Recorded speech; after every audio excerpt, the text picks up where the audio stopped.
नमस्कार, capital TV देख रहे हैं आप। मैं हूं आपके साथ हर्ष भारद्वाज। बात पते की लेकर एक बार फिर आपके सामने हाजिर हैं। बात होगी राम मंदिर मुद्दे की, बात होगी संसद की और बात होगी कल हुए उस प्रदर्शन की जहां पर लाठीचार्ज हुआ, पुलिस वाले घायल हुए, कुछ छात्र घायल हुए। हालांकि जेपी नड्डा साहब अस्पताल पहुंचे हैं और प्रदर्शनकारियों से जो घायल हुए हैं उनसे मुलाकात की गई है। आज इसी पर चर्चा करेंगे क्योंकि राजनीतिक माहौल काफी गर्म है, संसद से लेकर सड़क तक। और तीन खास मेहमान मेरे साथ जुड़े हैं चर्चा के लिए। डॉक्टर राम श्रीवास्तव हैं राजनीतिक विश्लेषक के तौर पर। राम जी, आपका स्वागत कर रहा हूं, आपने फिर समय निकाला कैपिटल टीवी के लिए। डॉक्टर निखिल खत्री साहब हैं, समाजवादी पार्टी के प्रवक्ता। डॉक्टर निखिल साहब, आपका भी बहुत बहुत स्वागत, आप मेरे साथ जुड़ रहे हैं। अवरेल साहब हैं, अवरेल साहब आपका भी बहुत बहुत स्वागत है, आप कैपिटल टीवी के साथ एक बार फिर जुड़ रहे हैं, आप बीजेपी के प्रवक्ता हैं। सबसे पहले निखिल खत्री साहब, आप ही के पास आ रहा हूं क्योंकि आप जंतर मंतर पर रहे और इस वक्त अगर प्रदर्शनकारियों की बात करें तो अस्पताल में जाकर जेपी नड्डा साहब मिल रहे हैं। कल भी हमने देखा कि किस तरीके से मुलाकात हुई सीजेपी वालों की और साथ ही साथ उन्होंने अपनी मांगों को रखा है। लेकिन प्रदर्शन के दौरान जो हमने तस्वीरें देखी हैं वो कहीं ना कहीं कई सवाल उठाती हैं कि किस तरीके से पुलिस वालों को मारा गया, पीटा गया। और पुलिस वालों ने जो आंकड़ा जारी किया है, बताया है कि कितने पुलिस वालों को पीटा गया है। हाँ, मैं ये नहीं कहता कि जो लाठीचार्ज हुआ उसमें कुछ छात्र भी घायल हुए हैं, लेकिन अगर ये जो पूरा प्रोटेस्ट था शांतिपूर्ण तरीके से होता तो बात कुछ और होती। निखिल साहब, सबसे पहले हर जी, अब आप मुझे मात्र 2 मिनट आराम से बैठकर सुनना। मैं आपको सारे प्रकरण बता दूंगा। जहां पर आपने हेल्थ मिनिस्टर नड्डा जी की बात की कि वो मिलने गए थे, कल तुम नड्डा जी से तो कांग्रेस जनता पार्टी का जो प्रतिनिधि था, 12 बजे तो दोपहर में उनकी उनसे मीटिंग हो चुकी थी, 11-12 बजे, और लाठीचार्ज हुई है 2 बजे के बाद। तो ये मीटिंग तो भारतीय जनता पार्टी दिखावे के लिए, इन मीटिंगों का कार्य दिखावा दिखाती है। और दूसरी बात, आप अगर कल के धरने पर आ रहे हैं तो हर जी, मैं कल पूरे दिन धरने में था। अगर आप मुझसे धरने की पूछेंगे तो धरने में हजारों लाखों छात्र थे, और वो छात्र वो थे जिन्होंने अपनी पढ़ाई पूरी कर ली है, जो पढ़ाई करना चाह रहे हैं या वो पढ़ाई कर रहे हैं, और उनका देखिए वो शांतिपूर्वक तरीके से वो अपना प्रदर्शन कर रहे थे। पर कहीं ना कहीं पुलिस वालों ने और जो वहां की जो फोर्स लगी थी, उन्होंने जानबूझ के वहां पर बच्चों पर लाठीचार्ज करी, आंसू गैस के गोले फेंके कि वो तितर बितर हो जाए, क्योंकि इतनी भीड़ है।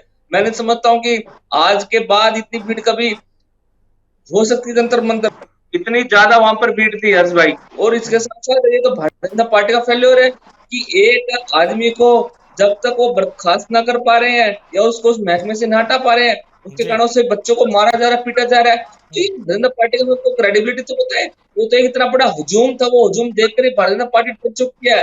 हमारे देश के प्रधानमंत्री जी आधे घंटे में ही संसद से निकल गए थे, वो तो आधे घंटे में संसद चले गए थे। तो कम से कम बात इस पर होनी चाहिए। और संसद में तो गोलियां गोलियों गोलियां खड़ी कर दी गई थी, हथियार वाली गोलियां खड़ी कर दी गई थी स्टूडेंट्स के खिलाफ। तो वो कौन सी गोलियां थी, हम तो पूछना चाह रहे हैं। अब छात्रों आप ये कह रहे हैं स्टूडेंट को मारने के लिए बीजेपी ने पूरी तैयारी कर ली थी।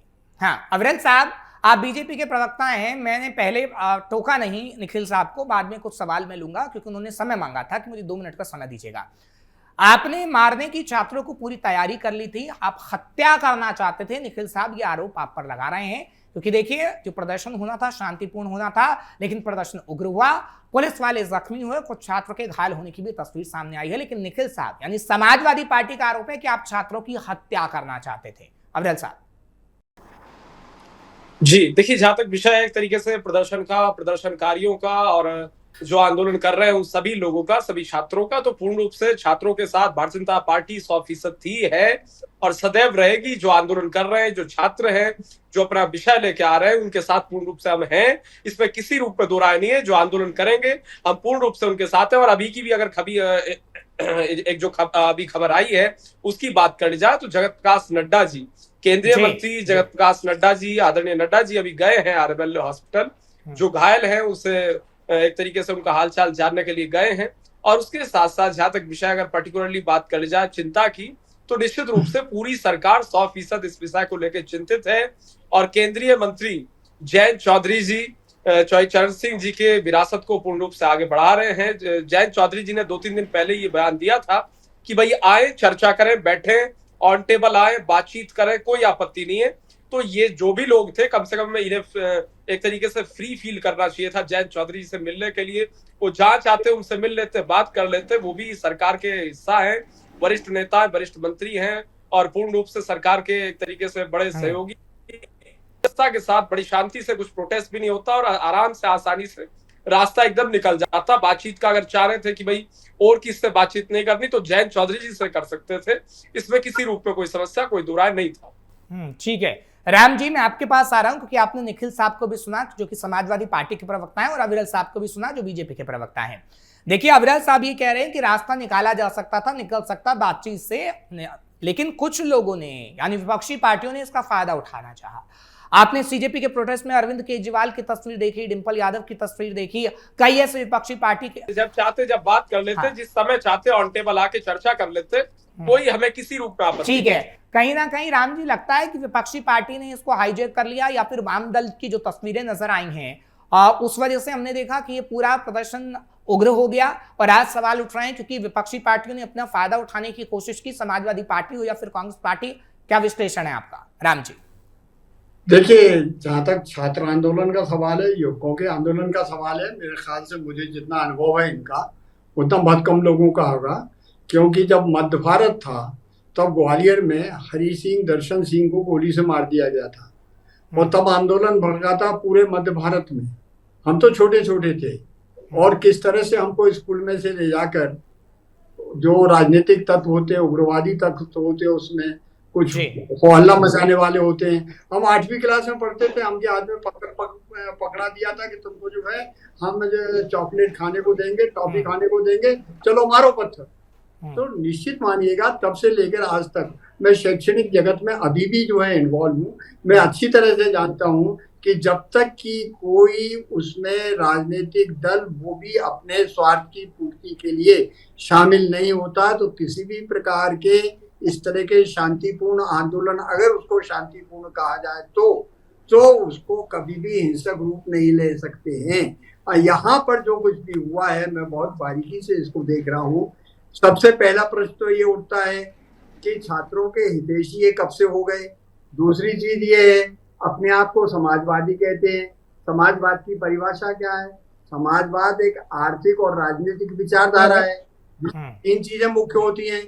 सामाजिक स्वामित्व, किसी एक की संपत्ति नहीं होती, बड़ी बड़ी जितने भी एस्टेब्लिशमेंट है वो आर्थिक समानता के साथ होना चाहिए, और तीसरी चीज है कल्याणकारी राज होना चाहिए। लेकिन यहाँ ये पूरी तरह से उसमें विफल है। इनको समाजवाद की परिभाषा ही पता नहीं है और समाजवाद का उपयोग, नाम का उपयोग करके ये लोगों को भड़का कर और आंदोलन को हिंसक बनाकर, और तत्कालीन सरकार जो भी कुर्सी पर हो, चाहे कांग्रेस की हो चाहे बीजेपी। तो आप ये कह रहे हैं कि आंदोलन को भड़काने का काम समाजवादी पार्टी और कांग्रेस का है। निखिल साहब, राम जी कह रहे हैं कि आंदोलन को भड़काने का काम समाजवादी पार्टी का था।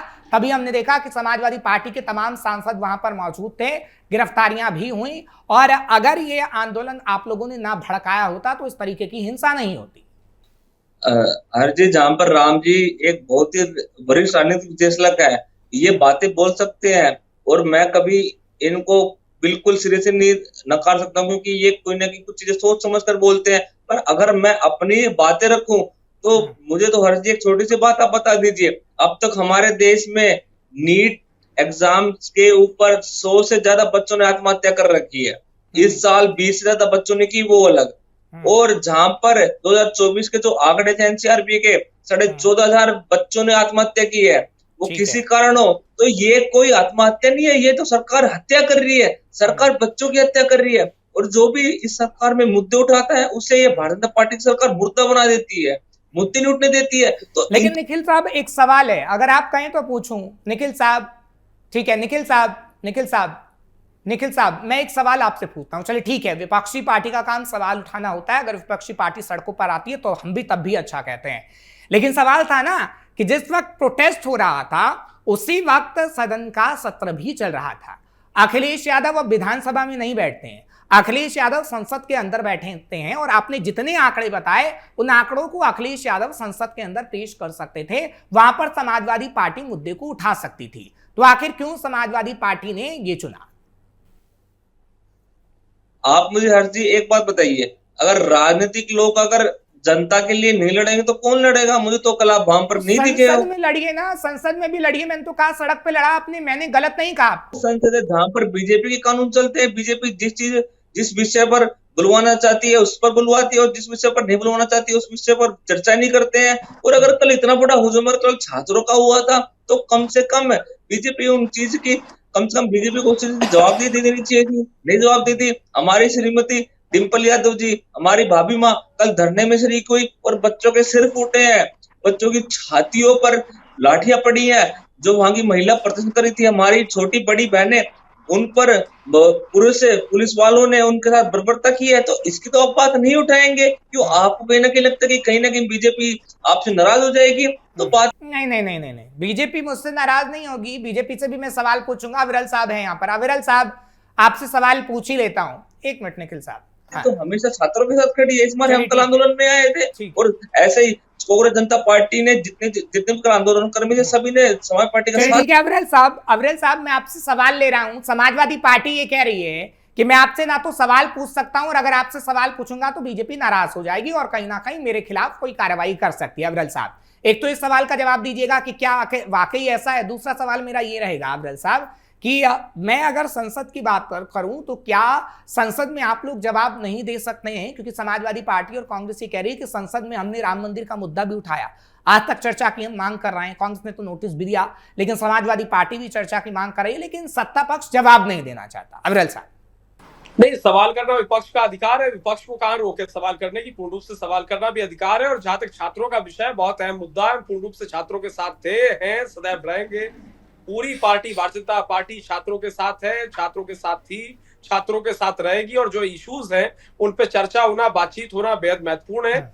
और मैंने इसीलिए अपने ओपनिंग स्टेटमेंट में भी कहा था कि बातचीत के विषय पे तो इस मामले से पहले, पूरे मैटर से पहले ही अगर ऑन टेबल आ जाते और चर्चा हो जाती तो शायद और अच्छा रह जाता और बहुत अच्छा रहता। जयंत चौधरी जी ने केंद्रीय मंत्री हैं, शिक्षा राज्य मंत्री हैं, बल्कि अगर शिक्षा की अगर बात कर जाए तो केंद्रीय शिक्षा मंत्री धर्मेंद्र प्रधान जी हैं और केंद्रीय शिक्षा राज्य मंत्री जयंत चौधरी जी हैं और सुकांता मजूमदार जी हैं।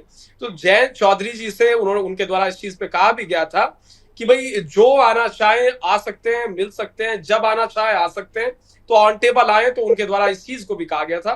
तो उनसे मिलने के लिए जो चाहता था वो जा भी सकता था। और आज की भी अगर रही बात घायल होने की, तो निश्चित रूप से जेपी नड्डा जी गए, आरएमएल अस्पताल गए। तो पूर्ण रूप से हम छात्रों के लिए चिंतित हैं, छात्रों के साथ हैं। नहीं, सब राजनीतिक दल जो इस चीज पे चिंतित है। समाजवादी पार्टी कह रही है कि अगर मैं आपसे सवाल पूछूंगा यानी बीजेपी से, तो एफआईआर आप मेरे खिलाफ भी करा सकते हैं। इस सवाल का भी जवाब तैयार है। जहां चर्चा चाहते हैं वहां चर्चा करने के लिए तैयार है। चर्चा होनी चाहिए, संवाद होना चाहिए। लोकतंत्र में संवाद ही हल है, संवाद से ही हल होता है। जी ठीक है अविरल साहब, अच्छा इस बात को भी क्लियर करिएगा क्योंकि समाजवादी पार्टी की अगर मैं बात करूं, क्योंकि देखिए प्रोटेस्ट की कई तस्वीरें सामने आई है सर। अगर प्रोटेस्ट में कई मीडिया कर्मी गए हैं तो उनको भी पीटा गया है और वो तस्वीरें भी सामने आई हैं। आज समाजवादी पार्टी ये सवाल नहीं, एक मिनट अविरल साहब, समाजवादी पार्टी ये कह रही है तरह से पीटा गया, आई कार्ड दिखाने के बाद भी हर पीटा गया है। हाँ, वही मैं कह रहा हूं ना कि मीडिया कर्मियों को पीटा गया है और पीटा कार्यकर्ताओं ने समाजवादी पार्टी के। हाँ, व्यक्ति हो उसे हाथ लगाने का अधिकार नहीं है कि वो जो मीडिया के लोग हैं, मीडिया कर्मी हैं, उन पे हमला करें या किसी प्रकार से आक्रमण करें, ये किसी को। ठीक है अविरल साहब, एक बात और क्लियर करिएगा क्योंकि देखिए आप पार्टी के प्रवक्ता हैं। अगर मैंने आपसे कोई सवाल पूछा है, आज तक कोई कार्रवाई आपने मेरे खिलाफ की है या किसी के खिलाफ आप कर सकते हैं?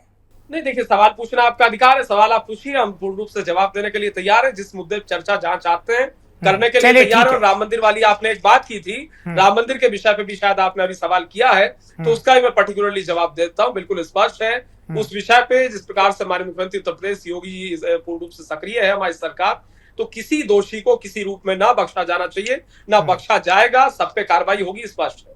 चलिए ठीक है राम जी, मैं आपके पास आ रहा हूं क्योंकि देखिए राम मंदिर पर सब कोई सवाल पूछ रहा है, अभी जो प्रोटेस्ट हुआ उस पर भी सब कोई सवाल पूछ रहा है, लेकिन जिस तरीके से अब तमाम मीडिया कर्मियों को वहां पर पीटा गया प्रोटेस्ट के अंदर, हमने तस्वीरें देखी हैं कि बाकायदा ये बताया गया कि कैसे मीडिया कर्मी बीजेपी के साथ हैं, गोदी मीडिया करार दे दिया जाता है। दूसरा, क्योंकि देखिए राम मंदिर मुद्दे को तो हम डेली उठा रहे हैं ना, निखिल साहब भी मेरे साथ बैठते हैं, आप भी बैठते हैं, अविरल साहब भी बैठते हैं, कौन सा ऐसा मुद्दा नहीं है जो हम लोग नहीं उठा रहे हैं। लेकिन इस तरीके से कटाक्ष करना या इस तरीके से मारापीटी करना, ये कहां तक सही है, चाहे समाजवादी पार्टी हो, कांग्रेस हो या फिर ये प्रोटेस्ट वाले लोग जो कर रहे थे? राम जी, देखिए हर्ष जी, ये विरोधी दल की एक आइडियोलॉजी बन गई है कि मीठी मीठी गप गप और कड़वा कड़वा थू थू। इलेक्शन के मामले में भी इनकी ये हालत है। अगर ये जीत जाते हैं किसी चीज के लिए तो बहुत अच्छा है, नहीं तो इलेक्शन कमीशन जो है चोर है, मीडिया का पाला हुआ है, इस तरह के आरोप लगाते हैं, इनको शर्म भी नहीं आती। अब रहा सवाल ये कि आत्महत्याओं का ठेका ये नीट की परीक्षा में युवकों को दे रहे हैं। अरे श्रीमान जी, आत्महत्या किसी प्रकार की हो, कभी भी हो, युवकों की हो तो बहुत दर्दनाक है, ये संवेदनशील मामला है। लेकिन जरा जो राष्ट्रीय अपराध रिकॉर्ड ब्यूरो है NCRB, उसका आंकड़े तो देख लेते हैं ये बोलने के पहले। उसमें क्या बताया गया है? 1.7 लाख लोग जो हैं हर साल आत्महत्या करते हैं, जिनमें कौन है? दैनिक वेतनभोगी लोग सर्वाधिक हैं, दूसरे कौन है?